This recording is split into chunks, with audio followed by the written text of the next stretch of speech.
Kolkata rape murder case में supreme court का बड़ा फैसला। डॉक्टरों की सुरक्षा के लिए नेशनल टास्क फोर्स बनाने की कही बात। ममता सरकार और पुलिस से पूछे कड़े तीखे सवाल।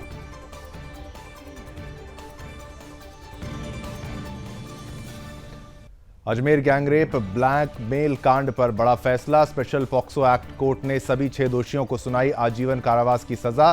5-5 लाख का जुर्माना भी लगाया।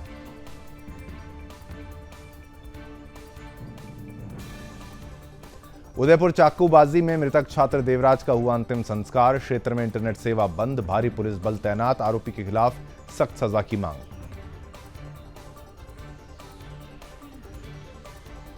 महाराष्ट्र के बदलापुर में 2 मासूम बच्चियों से दुष्कर्म मामले में फूटा लोगों का गुस्सा। रेलवे ट्रैक जाम कर किया विरोध प्रदर्शन, लोगों में आक्रोश।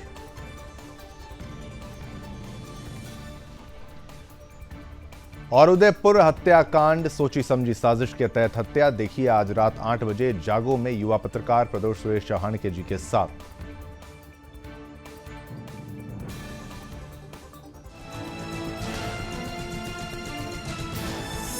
आप देख रहे हैं सुदर्शन न्यूज। नमस्कार, आप देख रहे हैं सुदर्शन न्यूज। मैं हूं आपके साथ शिवमदत्त मेहता। चलिए 5 बजे के इस विशेष बुलेटिन में आपका जो स्वागत है। और पहली शुरुआत करते हैं क्योंकि चुनाव का बिगुल बज चुका है। चुनाव की शुरुआत हो चुकी है। इलेक्शन कमीशन ऑफ इंडिया ने प्रेस कॉन्फ्रेंस के माध्यम से बता दिया है कि जम्मू कश्मीर में चुनाव होगा, जल्द होगा। 3 फेजेस में चुनाव होगा। और अब अपडेट इसमें जान लीजिए। उसी को लेकर कल जम्मू कश्मीर जाएंगे राहुल गांधी और राहुल के साथ मल्लिकार्जुन खड़गे भी जम्मू कश्मीर जाएंगे। तो चुनाव से पहले गठबंधन पर बातचीत हो सकती है, ये सूत्रों के हवाले से खबर आ रही है। अंदेशा जताया जा रहा है जम्मू कश्मीर में कांग्रेस और नेशनल कॉन्फ्रेंस के बीच बातचीत हुई है, ये सूत्र बता रहे हैं। तो नेशनल कॉन्फ्रेंस के नेता उमर अब्दुल्ला ने पार्टी का घोषणा पत्र भी जारी किया है। लेकिन अब राहुल के साथ खड़गे भी जम्मू कश्मीर जाएंगे। दोनों का जाने का मतलब क्या कोई डील पक्की हुई है, क्या गठबंधन की बात हुई है? चुनाव से पहले गठबंधन पर बातचीत की खबर जैसे कि सामने आ रही है, क्या इस पर अब जल्द मोहर लगने वाली है? कल जम्मू कश्मीर जाएंगे राहुल गांधी और राहुल गांधी के साथ मल्लिकार्जुन खड़गे, कांग्रेस अध्यक्ष मल्लिकार्जुन खड़गे भी साथ में जाएंगे। तो लोकसभा चुनाव में पिछले चुनाव के मुकाबले ज्यादा बढ़त देखने को जो कांग्रेस को मिल गई, इंडी गठबंधन को मिल गई। अब कॉन्फिडेंस हाई है और इसी की तर्ज पर राहुल गांधी अब जम्मू कश्मीर जाएंगे। कल खड़गे के साथ जाएंगे और नेशनल कॉन्फ्रेंस कांग्रेस के साथ जो है गठबंधन हो सकते हैं। सूत्र ये बता रहे हैं बातचीत हो रही है, ये सूत्र के हवाले से खबर आई है। लेकिन जम्मू कश्मीर में कांग्रेस एनसी के बीच अगर बातचीत होती है तो इसका क्या परिणाम निकलता है?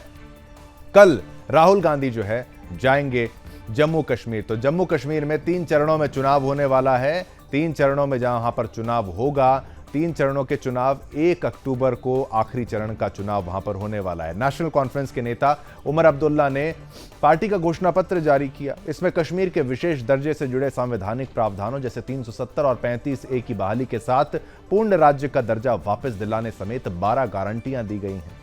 पार्टी अध्यक्ष उमर अब्दुल्ला ने राजनीतिक कैदियों की रिहाई, PSA पब्लिक सेफ्टी एक्ट निरस्त करना, 1 लाख नौकरियां पैदा करना और भारत पाक में बातचीत समेत कई गारंटियां गिनाई हैं। उमर ने कहा कि अगर केंद्र सरकार जम्मू कश्मीर का राज्य का दर्जा बहाल करने में विफल रही तो हम सुप्रीम कोर्ट का रुख करेंगे।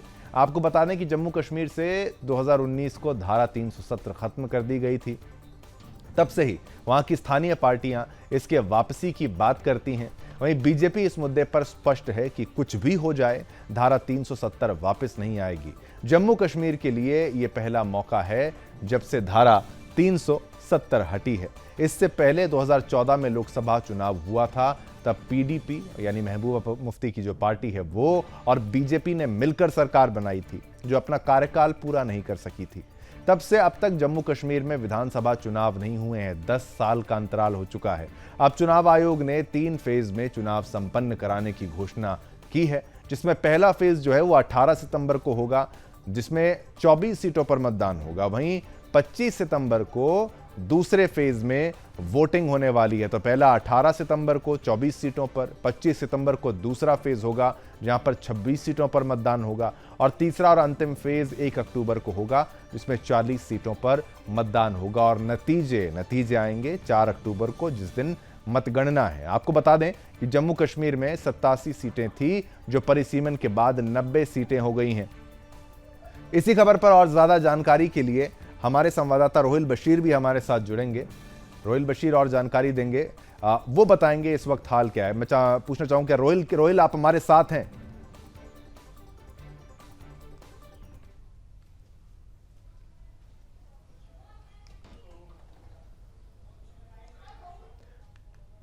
चलिए, जब तक रोहिल को हम कनेक्ट करने का प्रयास करते हैं उससे पहले आपको बाइट सुनाते हैं, रिएक्शन सुनाते हैं। उमर अब्दुल्ला ने क्या कहा ये आपको सुनाते हैं।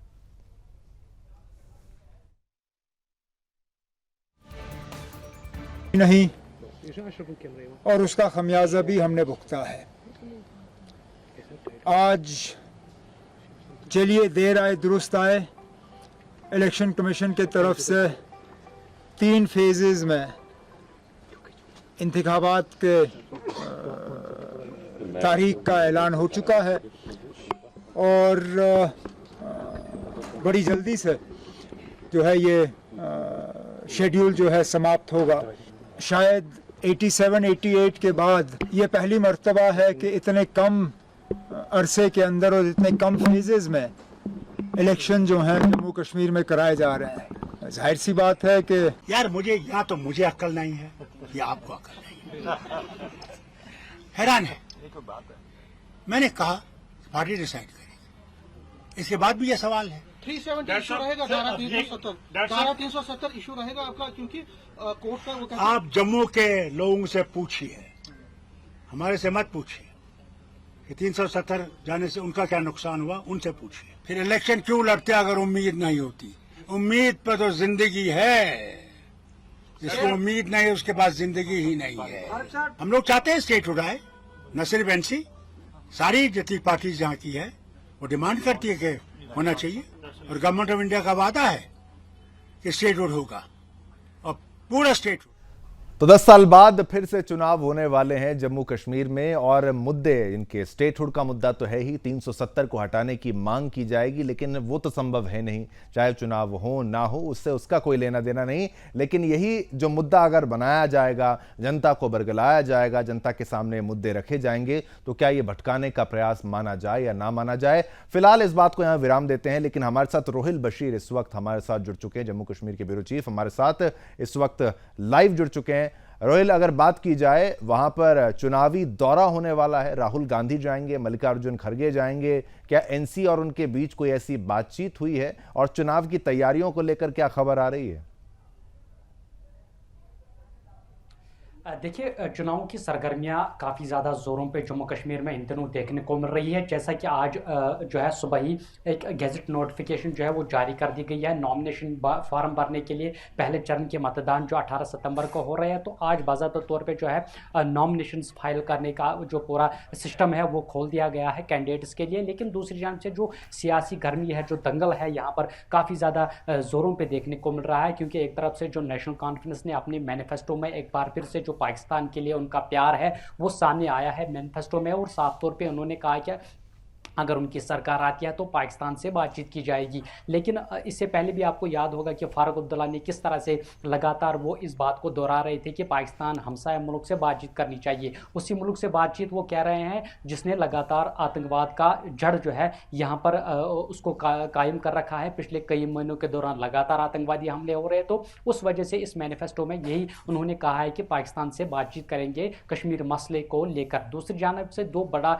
मेन टॉप ट्रेंडिंग जो मसला उन्होंने अपनी मैनिफेस्टो में कहा है वो खास तौर पे 317 और अनुच्छेद 35A का है। उन्होंने कहा कि अगर उनकी सरकार आती है 370 को वापस लाने के लिए वो जो है पूरी तरीके से जोर लगाएंगे, और वो भी उन्होंने अपनी मैनिफेस्टो में कहा है। और साथ ही साथ एक महत्वपूर्ण जानकारी शोम देना चाहूँगा कि जो जमात इस्लामी पर जो टेरर फंडिंग मामला को लेकर जमात इस्लामी को पूरी तरीके से बैन किया गया है, उन्होंने अपनी मैनिफेस्टो में ये भी कहा है कि जमात इस्लामी पर जो बैन लगी है उसको हटाने का जो जिम्मा वो भी नेशनल कॉन्फ्रेंस लेगी अगर उनकी सरकार आती है। लेकिन सियासी दंगल जो है काफ़ी ज़्यादा जोरों पे इस वक्त नज़र आ रहा है, क्योंकि कल राहुल गांधी कांग्रेस के जो वरिष्ठ नेता है वो जम्मू कश्मीर का दौरा कर रहे हैं। 2 दिन का उनका ये दौरा बताया जा रहा है और कल वो श्रीनगर पहुंचेंगे। श्रीनगर में ये भी जो है बैठक करने वाले अपने नेताओं से, और उसके साथ ये भी जो है आने वाले समय में ये प्लान किया जा रहा है कि क्या कोई अलायंस का जो यहाँ पर वो उसका कोई रास्ता बनता है किसी पार्टी से, तो ये भी कल जो है वो पूरी तरीके से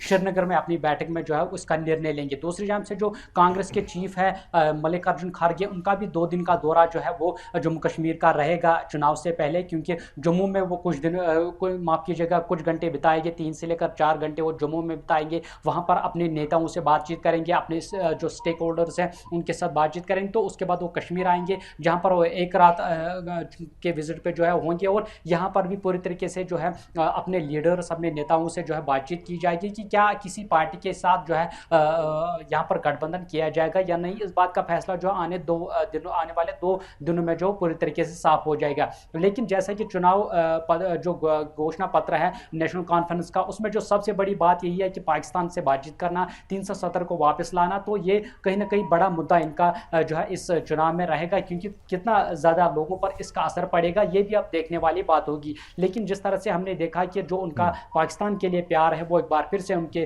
घोषणा पत्र में सामने आया है। लेकिन सियासी दंगल जो है इस वक्त जम्मू कश्मीर में जोरों पे नजर आ रहा है कि एक तरफ से जो नेशनल माफ कीजिएगा एक तरफ से जो पीडीपी यानी कि महबूब मुफ्ती की पार्टी है, उन्होंने कुछ दिन पहले जो है अपना जो कैंडिडेट्स का लिस्ट है वो रोहिल, जारी किया था। लेकिन मुख्य बात यह है कि भाई पाकिस्तान से इतना प्रेम क्यों दिखाया जा रहा है। एनसी की अगर बात करें और पाकिस्तान को लेकर 370 तो एक ऐसा मुद्दा है कि उसके बारे में वादा करके भी क्या हो जाएगा। एक संवैधानिक प्रक्रिया के तौर पर उसको लाया गया था, संवैधानिक प्रक्रिया के तौर पर उसको हटा दिया गया था, कोर्ट के द्वारा हटाया गया, वो वहां पर भी चुनौती दी गई थी। लेकिन ये पाकिस्तान प्रेम की अगर बात की जाए, पाकिस्तान से बात क्यों करना चाहता है? वो आतंकवादी भेज रहे हैं, हम यहां पर बात करेंगे क्या?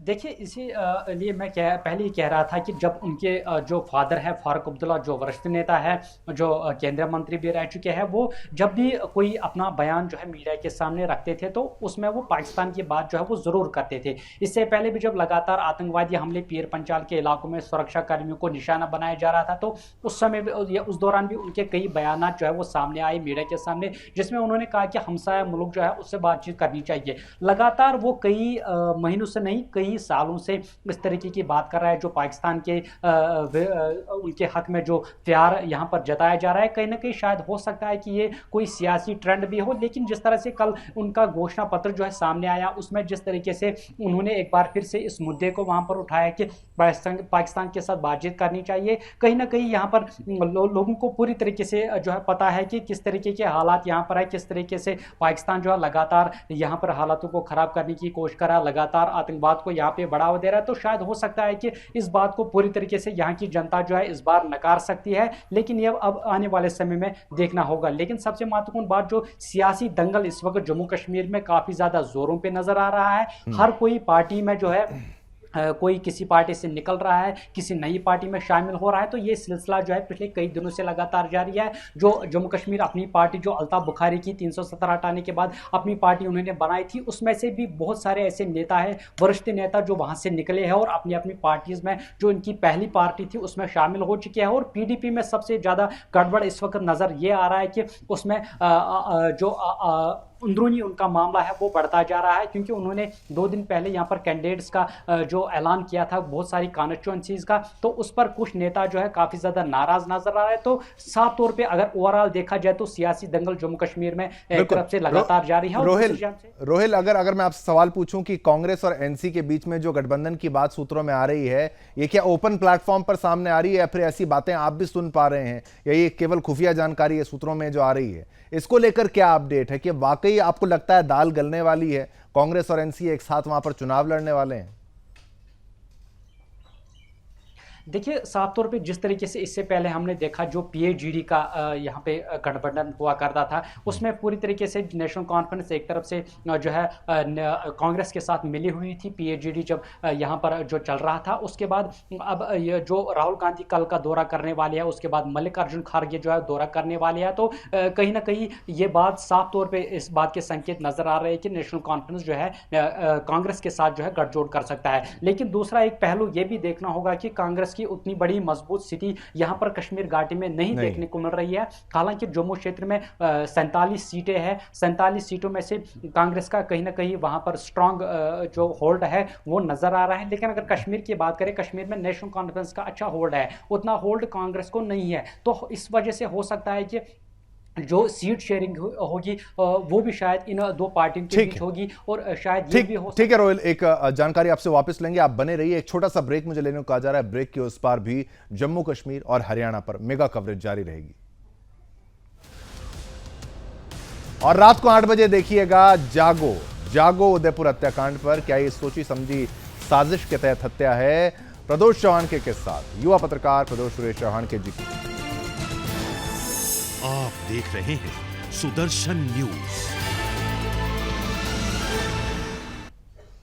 चलिए वापस आपका स्वागत है। बात करते हैं हम जम्मू कश्मीर की। हमारे साथ रोहिल बशीर इस वक्त लाइव जुड़े हुए हैं।